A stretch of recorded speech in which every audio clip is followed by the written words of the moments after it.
பிறர் வாழ தான் கரைகிறது இருக்கு பாருங்க, அதுதாங்க வழிபாட்டிலேயே பெருசு. பொதுவாக ஒருத்தருக்கு தானம் தர்மம் கொடுக்கணும்னா வலது கையால் பௌதியமாக கொடுக்கறது தான். இந்த யாசகம் வாங்கினவன் ரொம்ப நன்றி சொல்லிட்டு போயிட்டான். பக்கத்தில் இருந்த எல்லாரும் கேட்டிருக்காங்க, நீ கொடைவள்ளல் தான், ஆனால் எடுத்தேன் கவுத்தேன்னு அப்படியே எடுத்தே கொடுத்துட்டேன்னா, அதான்டா கொடைக்கான அளவுன்னு. நம்ம நல்ல ஒரு சொற்றொடர் உண்டு, ஒன்றே செய் நன்றே செய் அது இன்றே செய். எப்படி? ஒன்றே செய் நன்றே செய் அதை இன்றே செய். இதை அப்படியே வச்சுக்கோங்க.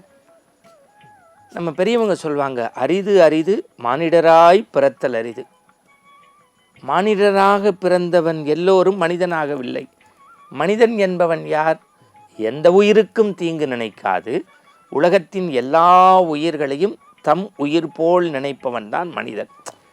இது கொஞ்சம் நுட்பமாக அடுத்த நிலைக்கு நம்ம போகிறோம். கதைகளாக ஒரு விஷயத்தை கேட்குறது உண்டு. நானும் நிலைக்கு போனோம்னா, மனிதனாக பிறக்க எல்லாருமே மனிதன் அல்ல, எந்த உயிருக்கும் தீங்கு நினைக்காது எல்லா உயிரையும் தம் உயிர் போல். இப்போ இப்படி வைங்களேன், வாடிய பயிரை கண்டபோதெல்லாம் வாடினேன்னு சொன்ன வள்ளல் பெருமான் பிறர் பசி பொறுத்தருளாது தான் சத்திய தர்மசாலை. இந்த அணையா அடுப்பை வச்சு அவர் பண்ண அந்த வள்ளல் அருப்பெரும் ஜோதி தனிப்பெரும் கருணையனுடைய கருணையை நீங்கள் வள்ளலாருடைய அந்த மார்க்கத்தில் போகும்போது தான் தெரியும். நீங்கள் அப்படியே விட்டு, இப்போ உலகமெல்லாம் வியாழக்கிழமை பார்த்தீங்கன்னா ராகவேந்திர வழிபாடு.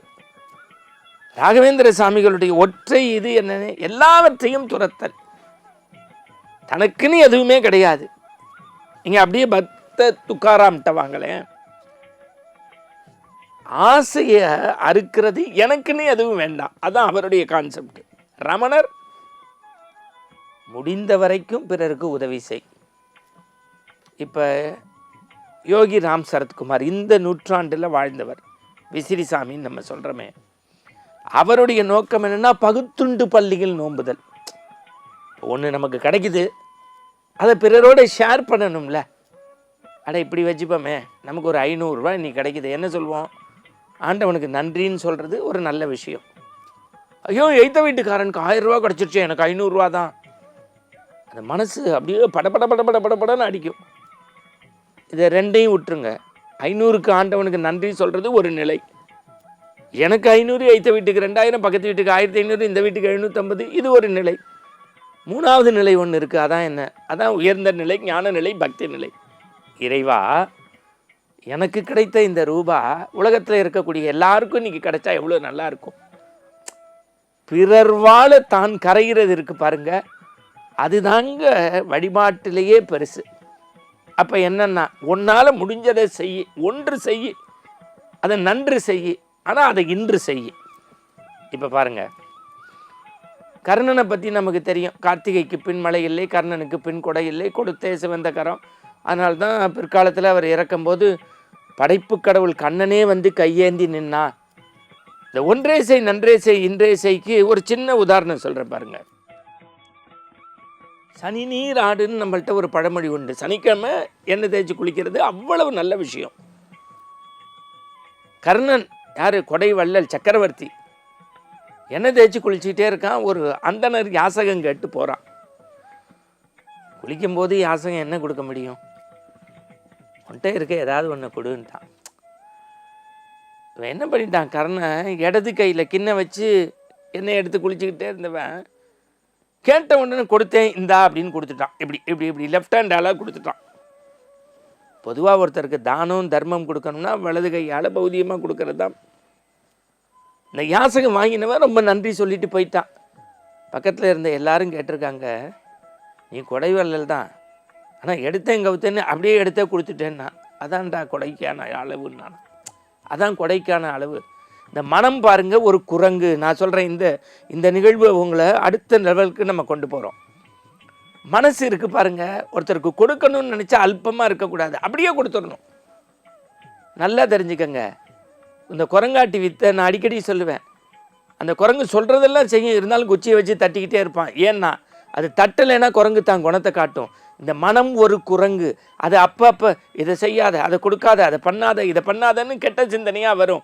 அப்போ நல்லெண்ண சிந்தனையால் தட்டிக்கிட்டே இருக்கணும். இந்த மனத்தை தட்ட தட்ட நல்லது செய்யணும், இன்றே செய்யணும். அதான் ஒன்றே செய் நன்றே செய், அது இன்றே செய். அதுதான் ஆன்மீகம்.